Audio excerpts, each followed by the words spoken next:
ګورې که چیرې په یو کور کې خوشحالي نسته، بد امني د اتحاد او اتفاق نسته، ورور د ورور سره په ژبه نه پوهېږي، زوی د پلار سره په ژبه نه پوهېږي، ښځه د خاوند سره په ژبه نه پوهېږي، نو په دې پوه شه چې په دغه کور کې شیطانانو کډې اړولې دي.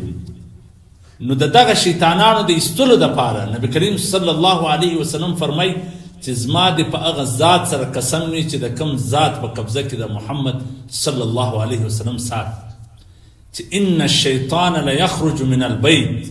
چې شیطان وځي د هغه کور سره په کوم کور کې چې د سورة بقره تلاوت کېږي.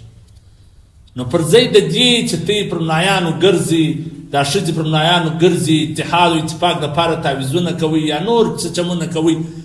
یا مرکې او جرګې کوي، د سورة بقره تلاوت شروع کړي.